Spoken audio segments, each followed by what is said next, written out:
Hello friends, happy World Menopause Day and welcome in the Perfect Physio Tutorial YouTube channel. आज world menopause day है। The world menopause day held every year on 18 अक्टूबर। ये हर साल 18 अक्टूबर को celebrate किया जाता है। The purpose of the day is to raise awareness of the menopause and support option available for improving health and wellbeing every women dealing with it. और जो इसका main purpose होता है, मेन एम होता है, वो ये है कि मेनोपाज के बारे में लोगों में अवेयरनेस करना, साथ ही साथ जो इसके सपोर्टिव ऑप्शंस हैं उसे अवेलेबल कराना, जिससे कि वुमेन का हेल्थ जो है इम्प्रूव हो और वेलबींग रहे, जो कि हर एक औरत इस प्रॉब्लम से सफ़र करती है। तो ये वर्ल्ड मेनोपाज डे इसीलिए सेलिब्रेट किया जाता है। अगर हम टर्म मेनोपाज की बात करें तो टर्म मेनोपाज का मीन्स होता है, menopause is defined as the time of the stoppage or cessation of the ovarian function resulting in permanent amenorrhea। Permanent amenorrhea means होता है stoppage of the menstrual cycle. तो इसमें क्या होता है कि मेंस्ट्रुअल साइकिल जो है स्टॉपेज हो जाती है, क्योंकि जो ओवरी का फंक्शन होता है परमानेंटली लॉस हो जाता है, स्टॉप हो जाता है। तो इससे क्या होता है, जो मेंस्ट्रुअल साइकिल है वो जो है बंद हो जाती है एक एज आने पर वुमेन में। तो जो ये एज होती है 45 टू 50 ईयर की एज होती है। वैसे ये 4 फेज होते हैं। 4 फेज में ये मेनोपाज स्टेज कंप्लीट होती है। तो 4 फेज कौन कौन से हैं? क्लाइमैक्टेरिक स्टेज, इसमें क्या होता है, period of time during which a woman passes from the reproductive to the non reproductive stage. इसमें क्या नॉर्मल जो मेंस्ट्रुअल साइकिल आती रहती है और धीरे धीरे जो है उसमें चेंजेस आने शुरू हो जाते हैं। तो रिप्रोडक्टिव स्टेज से नॉन रिप्रोडक्टिव स्टेज में कन्वर्ट होना शुरू हो जाता है। This phase cover in 5 to 10 year on either side of the menopause.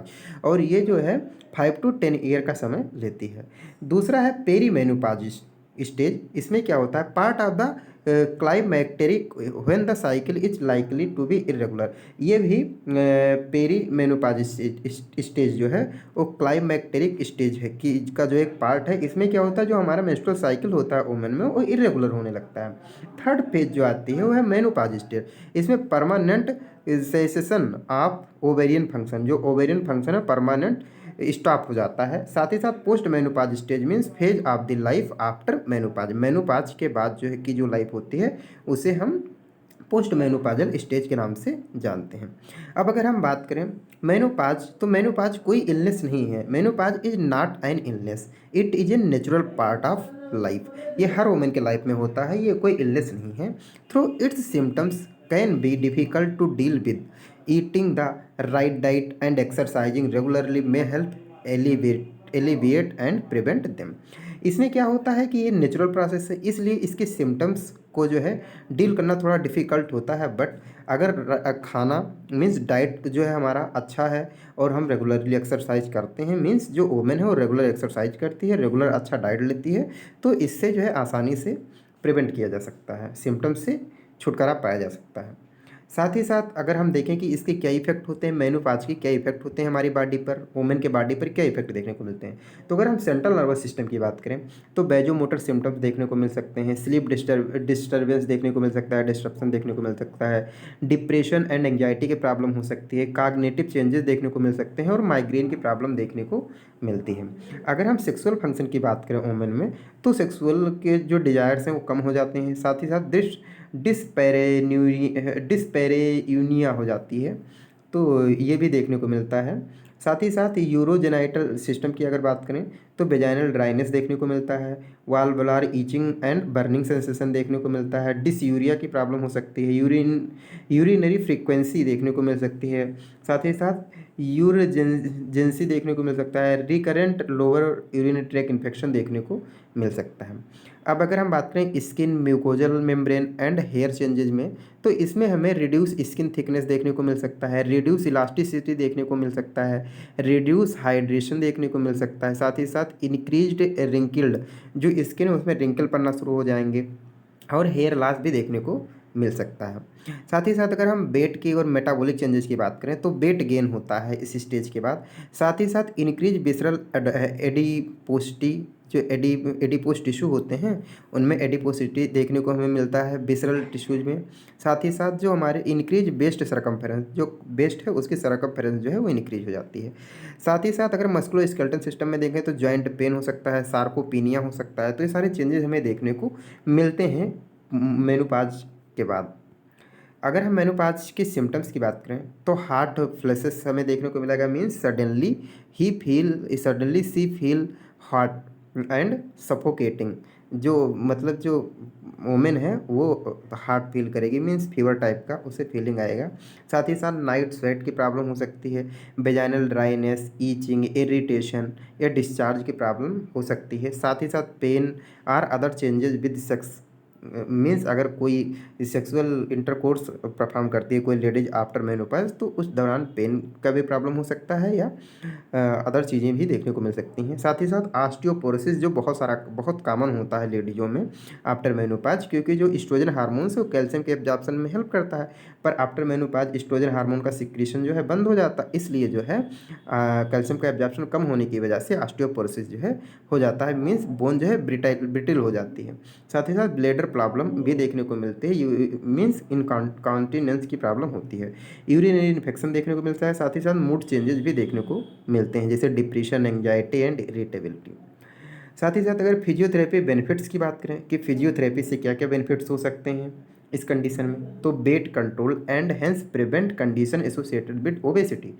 Weight control हो सकता है और जो वेट कंट्रोल ओबेसिटी की वजह से जो प्रॉब्लम है उससे भी छुटकारा मिल सकता है। साथ ही साथ preservation of muscle mass and stabilisation of bone mass, muscle को हम प्रिजर्व कर सकते हैं और बोन को स्टेबलाइज कर सकते हैं एक्सरसाइज के थ्रू, फिजियोथेरेपी के थ्रू। साथ ही साथ reduction of mortality from cardiovascular disease, और पोस्ट मेनोपॉजल वुमेन में कार्डियोवैस्कुलर फंक्शन की बहुत सारी डिजीज डेवलप हो जाती हैं कार्डियोवैस्कुलर सिस्टम की, तो उन्हें भी रिड्यूस किया जा सकता है। साथ ही साथ reduction of adverse psychological symptoms जो हैं, डिप्रेशन, एंग्जाइटी या अदर सिम्टम्स जो हैं उन्हें भी कम किया जा सकता है। साथ ही साथ strengthening of pelvic floor muscles to treat urinary dysfunction, तो पेल्विक फ्लोर की जो मसल्स हैं उनको स्ट्रेंथन करके यूरिनरी डिस्फंक्शंस हैं उन्हें ट्रीट कर सकते हैं। साथ ही साथ maintaining quality of life in the post menopausal years में जो है क्वालिटी ऑफ लाइफ इंक्रीज कर सकते हैं। अब कुछ एक्सरसाइजेज जो हैं जो पोस्ट मेनोपॉजल वुमेन को करनी चाहिए, मेनोपॉजल वुमेन को, तो कौन कौन सी एक्सरसाइज हैं, जैसे कि warm up and improve standing balance and body coordination, ये करना चाहिए इस तरह से। पहले लेफ्ट लेग फिर राइट लेग, लेफ्ट राइट कोई किसी से भी स्टार्ट करते हैं, 20 रिपीटिशन करते हैं। रिपीटिशन जो है means 10 repetition each leg, 10 left का 10 राइट का, देन ये परफॉर्म करते हैं 20 रिपीटिशन में 10 left 10 right. Then warm up and enhancement of endurance of the trunk, leg and upper extremity, इसके लिए जो है हम ये एक्सरसाइज परफॉर्म कर सकते हैं, ये कर सकते हैं, ये कर सकते हैं, ये सारी सेल्फ एक्सरसाइज हैं, इसका हम 10 रिपीटिशन करते हैं। साथ ही साथ warm up and enhancement of the endurance of trunk, leg and upper extremity, इसके इसी के लिए ये कर सकते हैं। साथ ही साथ ये सारे स्टेप हम ले सकते हैं, तो इसमें 10 रिपीटिशन करते हैं, 5 सेकंड का होल्ड करते हैं ईच रिपीटिशन में। साथ ही साथ अगर हम देखें तो ये एक्सरसाइज कर सकते हैं ये और ये, तो इसमें क्या करते हैं हम 20 रिपीटिशन देते हैं और 10 रिपीटिशन ऑफ ईच साइड, मतलब 10 राइट हैंड तो 10 लेफ्ट हैंड से करते हैं। ये वुमेन के लिए है, पोस्ट मेनोपॉजल वुमेन के लिए। साथ ही साथ recovery after aerobic exercise to increase flexibility and prevent musculoskeletal complaint, और इससे क्या होगा कि रिकवरी होगी एरोबिक एक्सरसाइज से और साथ फ्लेक्सिबिलिटी इंक्रीज होगी, मस्कुलोस्केलेटल की जो प्रॉब्लम है वो भी इंक्रीज होगी। तो ये सारी एक्सरसाइज जो है हम अपना सकते हैं, और इसमें क्या करते हैं hold each position for 30 second के लिए, कोई भी पोजीशन लेंगे तो 30 सेकंड होल्ड करके रखेंगे। अब और कौन कौन से तरीके हैं जिससे कि जो पोस्ट मेनोपॉजल के सिम्टम्स हैं उन्हें हम रिड्यूस कर सकते हैं, तो इसके लिए eat food rich in calcium and vitamin, जो भी डाइट लें वो कैल्शियम एंड विटामिन रिच होना चाहिए। Achieve and maintain healthy weight, healthy weight जो है मेंटेन करके रखना चाहिए, मीन्स ओवर वेट नहीं होना चाहिए, वेट गेन नहीं होना चाहिए। ईट फ्रूट्स एंड ग्रीन वेजिटेबल्स जो डाइट में लेने चाहिए। साथ ही साथ अवॉइड ट्रिगर्स फूड, जैसे कि कॉफ़ी है, टी है, अल्कोहल है, उनको जो है कम से कम लेना चाहिए, अवॉइड करना चाहिए। एक्सरसाइज रेगुलरली करनी चाहिए। साथ ही साथ eat more food that are high in phytoestrogen, phytoestrogen means होता है ये एक नेचुरली अकरिंग सब्सटेंस है जो कि एस्ट्रोजन की तरह वर्क करता है, तो इससे हेल्प मिल सकती है, तो इसको भी डाइट में अगर पॉसिबल हो तो लें। साथ ही साथ ड्रिंक इनफ वाटर, मतलब ज़्यादा से ज़्यादा पानी पीना चाहिए जितना ज़रूरत है। साथ ही साथ प्रोटीन रिच डाइट लेना चाहिए जिससे कि हमारी मसल्स के जो मसल्स हैं वो स्ट्रांग रहें। साथ ही साथ टेक सप्लीमेंट लाइक फाइटोस्ट्रोजेंस, तो इसको हम लेके और सिम्टम्स को जो है रिड्यूस कर सकते हैं। Thank you so much. This is all about post menopausal stage and there management. Thank you.